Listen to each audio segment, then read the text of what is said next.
yeah, in high school. So one day my father, noticed that we up there. So he went up, he snuck up on there and busted us. And he wouldn't go on the path. He says he stayed off to the side of the path. He goes, well, in World War II, they used to do, got to watch out for paths. They could be booby trappers. We were going to Yeah, booby like trap our 16-year-old paths. boys. We didn't booby trap our own paths, Dad. Sorry. But anyway, he saw the, like 2 6 packs of empty beers there. He goes, you boys didn't drink all this today, did you? Nah, this is like 2 weeks worth of stuff. Oh, okay. Hi, Granddad.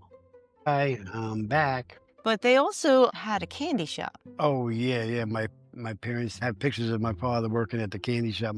My grandparents, my grandmother played the Irish lottery, which was illegal. Mhm. It was sort of like she won a significant amount of money. She didn't win the jackpot, a few thousand, maybe 20, $30,000, which was like in 1930, Yeah, it had to be because my father was probably an early teenager, 14, 15, working in Candy shop. in the candy store. You see a picture of him putting something in the bag, and it was right across the street. I'm not sure if it was the same one. We always said it was the one across the street from the grade school, but it might not have been because the candy store failed. And if it was right across the street from the Catholic school, it probably wouldn't have failed.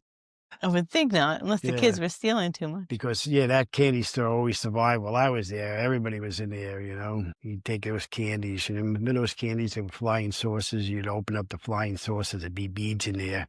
And the 2 pieces of bread, they looked like a concave thing. You take them apart, they had a concave on them, and there was like beads in them. But now, if you put it in your mouth, it had the same taste and consistency of the Catholic communion wafer. So we used to take those candies, break them, and play priest and communion, give each other communion or something like that. And then we would chew them because You're we were not allowed to told chew them. you can't chew. If you come in there, we weren't allowed to even touch them. You go to the thing and you stick your tongue out, they put the wafer on your tongue, and they used to say, like, you can't chew it. And it would always get stuck on the roof of my, and I remember when I was a kid, I'm going to make my first communion. I was about 7, because I think that's when you make it. Mhm. 2nd grade or something like that. And they told us stories about it, like you can't touch it. Only the priest can touch it.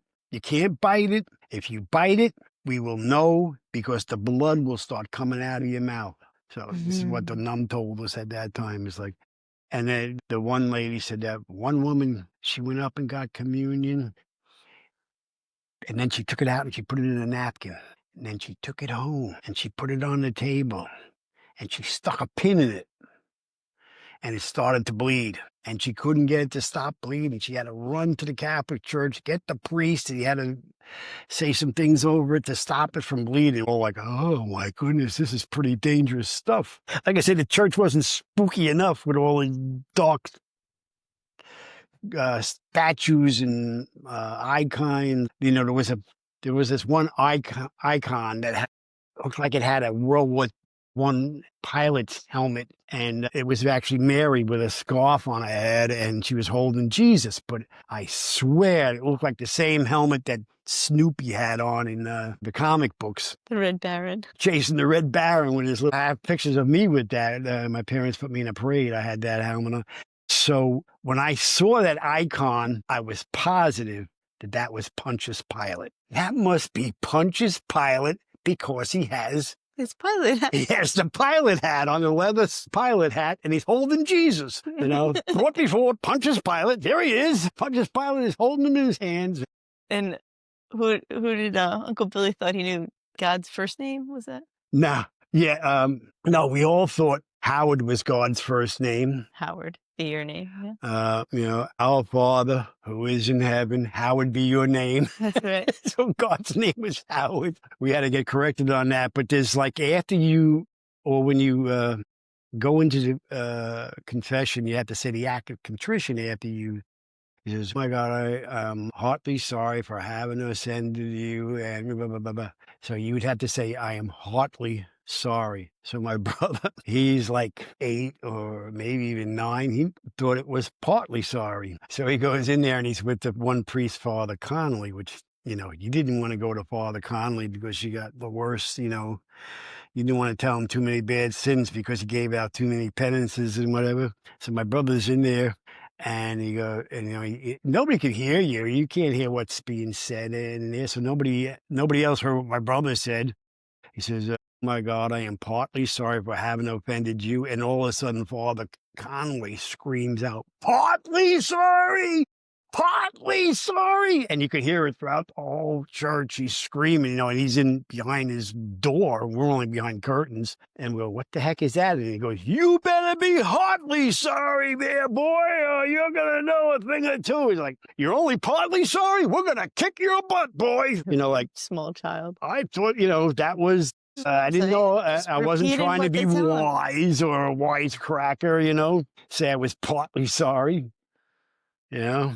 So What was the supreme being? I went home after probably kindergarten. I mean, God is, yeah, God is a string bean.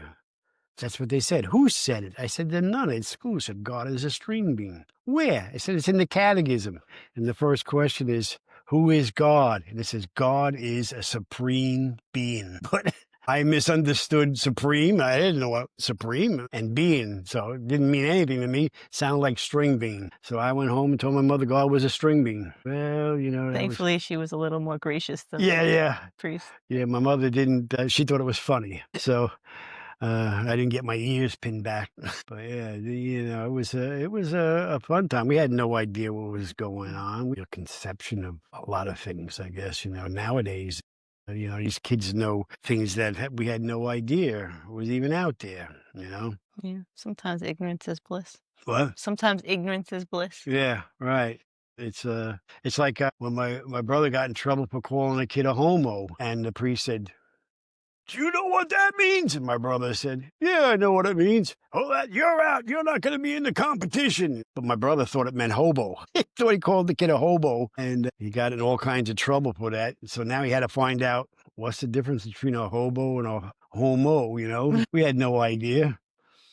So, but yeah, it was like, things weren't as like, you look back and you say the things like that you didn't know. So obvious today, I was thinking about it the other day. I can't remember it now, but even just dinners and stuff like that, everything was the milk came in glass, we got milk delivered just about every day. You could have milk delivered every day if you wanted, Yeah, the milkman rode by your house. There were several milkmen actually. Different people got companies.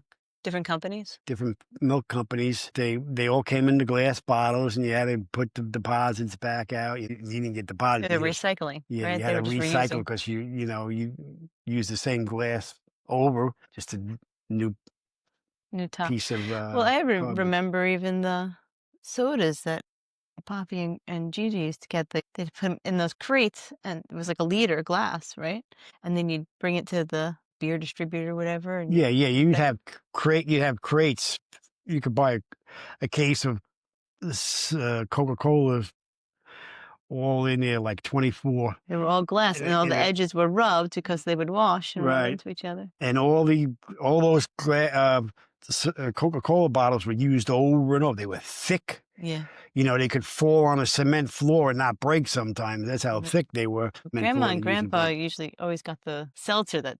Yeah, my parents would always get the seltzer in the squeeze jar. We'd make our own That was one of the treats they seem egg to have there. creams, chocolate egg cream, vanilla egg cream. You had to make it right. But yeah, and we would take all the bottles. That's how we made money. The kids, we would go around to everybody's house and steal all their soda bottles. You couldn't take the milk bottles back. That was just an exchange. I don't know between them, but the soda bottles, you could take them all back to any stores. And there was in College Point, there were several soda stores in there.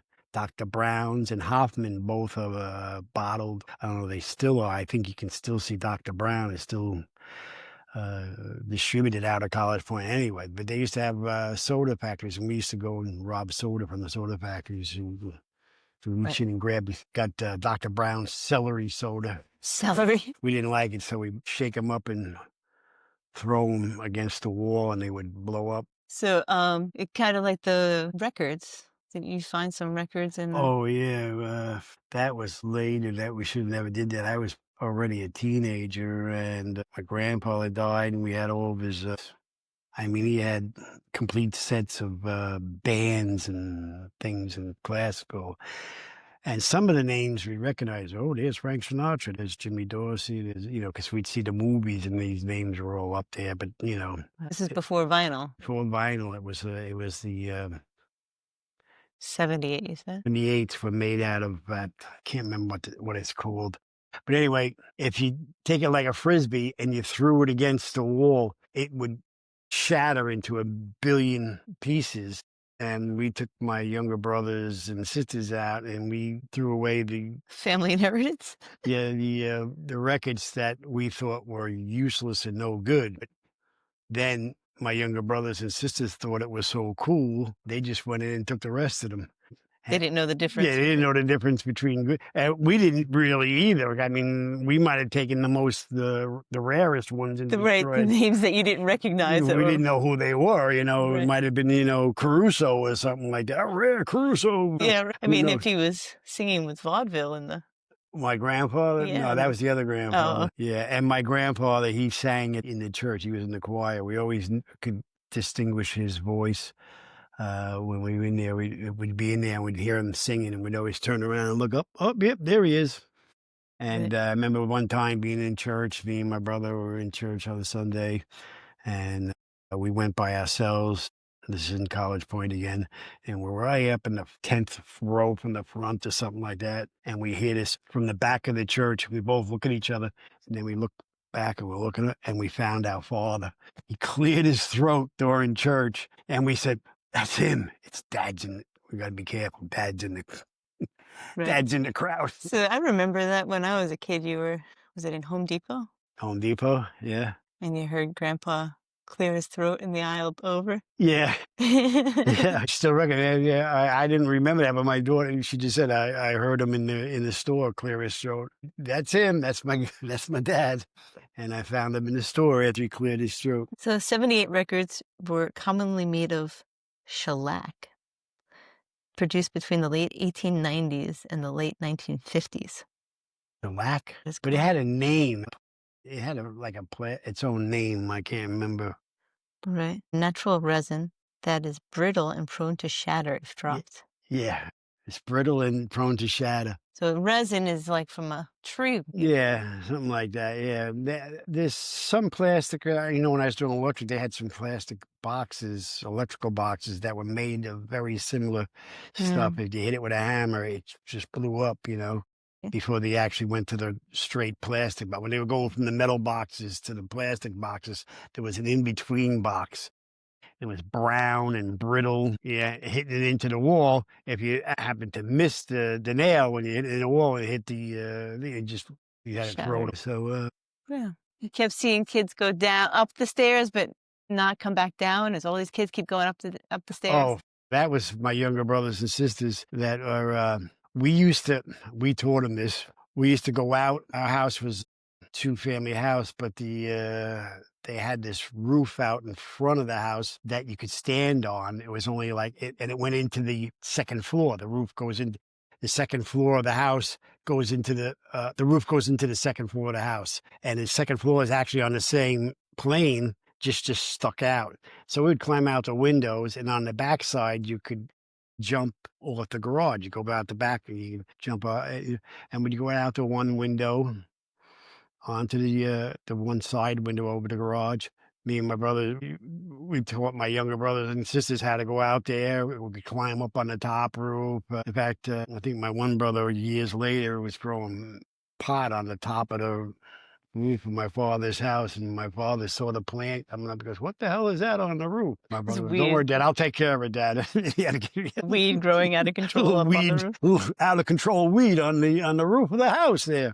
But my younger brothers, my father's in the dining room reading the paper, and my brother, 2 younger brothers, and sister, the 3 youngest in the family, coming in the house, going up the stairs, going out the window, jumping off the roof, and coming in the house, going up the stairs. My father noticed that the same kids just kept coming in the house and nobody was going out of the house. So he didn't know what was going on. So he got to get up and investigate it, and he called that off. No more climbing up.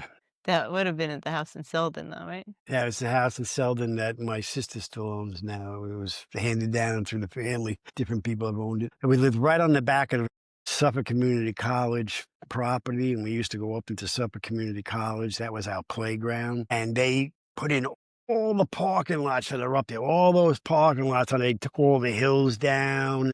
It was like all woods when we were there, and they had an old water tower that was like the, with the metal legs and stuff. Now it's a whole cylinder thing, but they redid the whole thing, the whole parking lot, and they put in a sump, and they put in all these drainage pipes and ditches all connected there. And while they were doing it, one day, my brother Richard and my cousin Jerry, we went up into the sump, which was all just a pit. No water was in it yet. All the drains weren't totally hooked up, and we crawled into the drain, and we crawled all the way through the whole system of the parking lot through these tubes, these cement cylinders, and at the end they were big, but then you get to they were a little small. You can just fit through there, and then you pop up where the grate is, where the parking lot. You can look out, you can see the parking lot. You're at the grate, But I you think. couldn't get out, could you? No, It's unless far the from the grate inside. wasn't in, they might not have had the grate in yet because they were still working on this stuff while we were in there. We're in crawling about all these things, and I always wondered, because when I went into the service, I was going to go into the Marine Corps, and they had tunnel rats. I says, my brother stopped me from going into the Marine Corps, and I wound up in the Navy.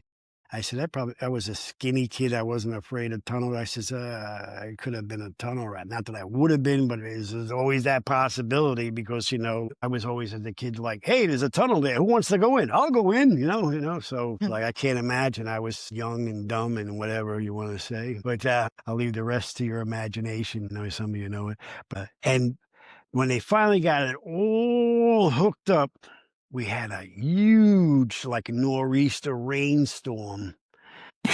And the next day we go up into the college, and the sump, which was all brand new, it had no weeds, and it was all like gravel, sand. There was hardly any vegetation in it at all at that time. No garbage, no nothing. And after this rainstorm, there's like 5-6 feet of water in some places. So me and my brothers and our cousins, we all got our shorts on or swimming trunks on, and we built rafts, and we were swimming in the sump and rafting in the sump. It was fairly clean. I mean, I wouldn't go in there now. I mean, now you go in there, it's like being in a jungle swamp, but it'd be dry sometimes and wet sometimes. But it was shortly after that, because it was not too long after that I went into the service, maybe a year, and my brothers and sisters were still going up in the sump after a rainstorm. It was around that time that my parents decided to put a pool in their backyard, an in-the-ground pool, because they didn't want their kids swimming in the sump. But, it's like, you got to do what you got to do. It's like, and we had a little fort. Up, and it was like dug in like 3 feet deep. And then we had like 2 or 3 foot walls so you could actually stand inside this we had garbage wood all around the whole thing, and a little door with a curtain on it. And me and my brother and a kid around the block, we'd go up there and drink beers up there. It's like high school. Yeah, in high school. So one day my father, noticed that we were up there. So he went up, he snuck up on there and busted us. But and he wouldn't go on the path. He says he stayed off to the side of the path. He goes, well, in World War II, they used to do, got to watch out for paths. They could be booby trapped us. We were going to Yeah, booby these trap our 16-year-old paths. boys. We didn't booby trap our own paths, Dad. Sorry. But anyway, he saw like 2 6-packs of empty beers there. He goes, "You boys didn't drink all this today, did you?" "Nah, this is like 2 weeks worth of stuff." That, oh, okay. So, and we used to have my younger brothers and sisters come up in there, and found out 10 years later, if you fast forward, now my younger brothers and sisters are teenagers in high school. They have their own fort up in the college that they dug in. It's about, maybe 12 by 15, 4 foot deep in the thing. They had like 7 foot ceilings. They had tin roofs. They had a fireplace. They had light around there because my father had the gas station, and he had this battery charger, and he had these he always would service the lead acid batteries. And my brothers would take 2 batteries up to the thing, and then they would hook up one at a time, and they'd have lights and a 8-track player. They'd have music, and they would have parties up there. I mean, they were legendary. Of course, the college found it one day and bulldozed it, and they regretted that because that just caused the war between the neighborhood, because all the kids in the neighborhood grew. We moved into this brand new neighborhood with my younger brother, and all the kids were the same age as my younger brothers. We had a bad reputation because we had older kids, but almost everybody was the same age as my youngest brothers and sisters. So all of a sudden now there's like 30 kids that age. They're all up in the woods in these big old forts. Like I said, the school knocked it down, and they just wound up building a new one, and wreaking havoc with the school. They climbed up on the water tower, and my brother was hung over the edge, and he painted his name, Mike and Denise, across the thing.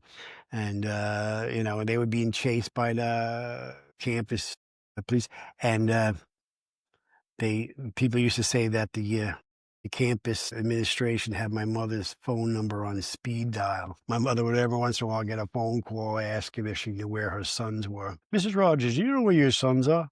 "Oh, I'm not really sure, but I'm sure they're not up in college." Yes, there was were you there with there was a fire and someone threw a bottle into the flames or something like that?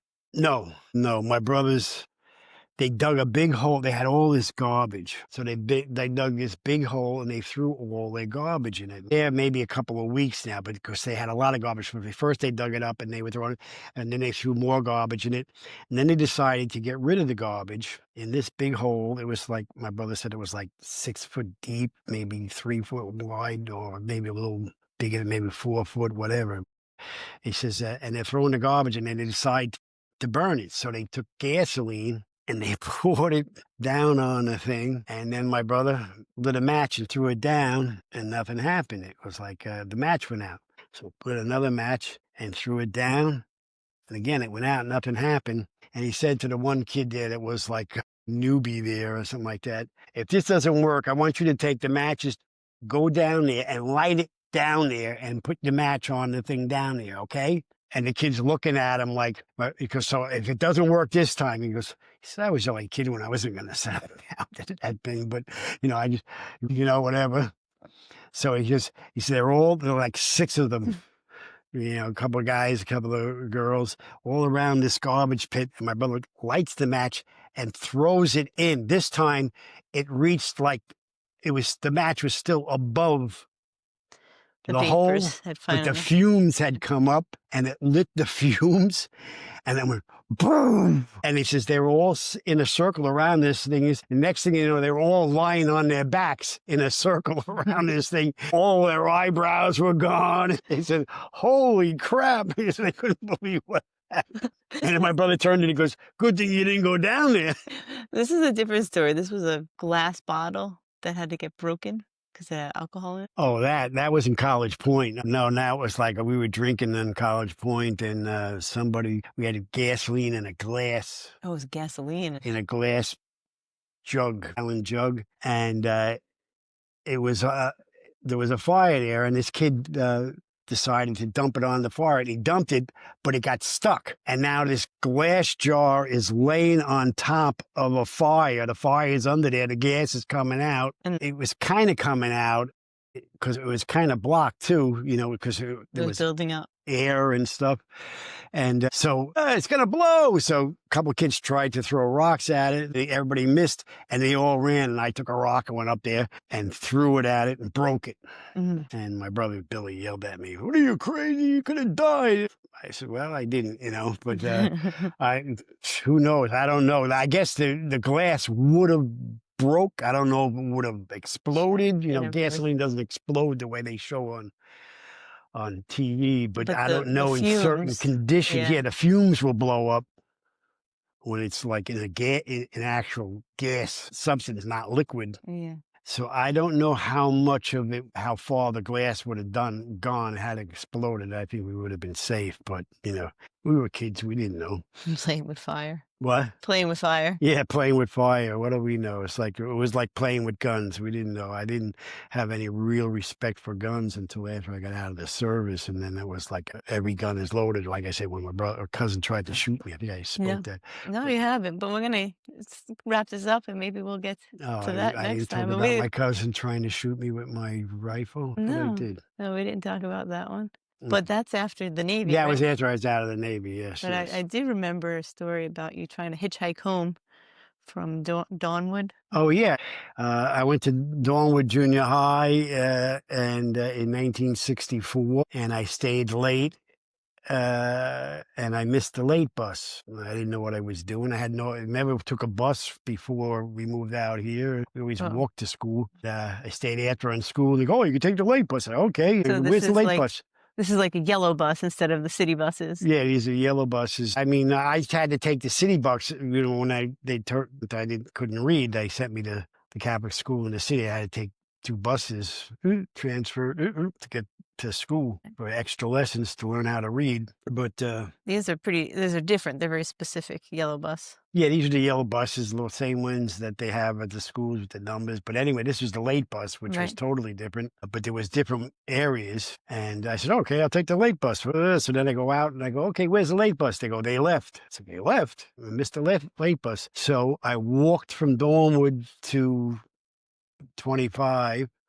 Jericho, 25A, well, no, not 25A, 25 middle 25, country. Route 25, Middle Country Road, Jericho. We called it Jericho at the time. And so we walked the Jericho Highway and I get on the road. And at that time, it was only 2-lane highway with a turn lane in the middle. It was, it was a passing slash turn lane. So you could, if you're going this way, you could pass it. If you're going the other way. So if people were coming from opposite direction, two people could be in the same passing lane.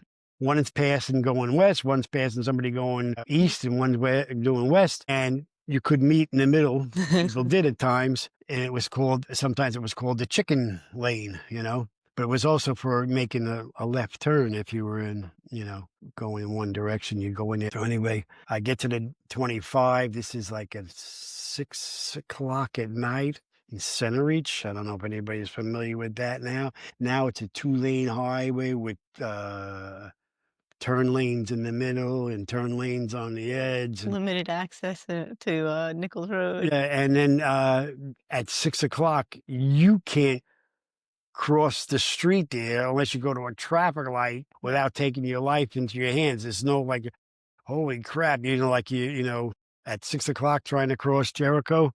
Everybody's trying to get home. Well, 6 o'clock, I was coming home from Jericho. I walked from Center Reach, not Evergreen, Eastwood Boulevard to Marshall Drive, which is only about a mile. I walked from there, or I tried to hitchhike, and only 3 cars passed me going in that direction at 6 o'clock at night on a school night. It's like On a work day. crazy now. It's like the amount of traffic that's there now. And I remember I wish it was like that now, but I remember going into my mother's. I said, "I hate this place. It's so dead." Because at College Point, there was all kinds of traffic all the time. I mean, even though it was like a dead end town. It was like a right angle town. Nobody went in there as a shortcut or to get someplace else. You either went there because you wanted to go to College Point or you made a wrong turn. But it was also just being in the city, there was a lot more going on, a lot Yeah, more densely there populated. was definitely the more people there, the houses were closer together. So Maybe next time we'll get to the Navy. Maybe next time we get to the Navy. Yeah. Yeah. The Navy boy that never went on out to sea. That's right. Actually, I used to go, I was stationed in the Gulf in Pensacola, and I used to go fishing out on the fishing boats. They'd take us out like 2 hours. You'd have an hour or two ride out to where we'd go fishing in the middle of the Gulf. So, and that's the most time I spent in out at Shit. sea. And I never got seasick out there. There was a couple of times I went out there and the water was so rough. Everybody on the boat was seasick but me. I think I was eating stuff that would get people seasick just looking at me eating it. I don't know. So I never had a problem, motion sickness or anything like that. Right. Well, till next week, get those Okay, stories good. down. Yeah. Maybe we'll learn about how you had to change the floor in the kitchen. Yeah. All right.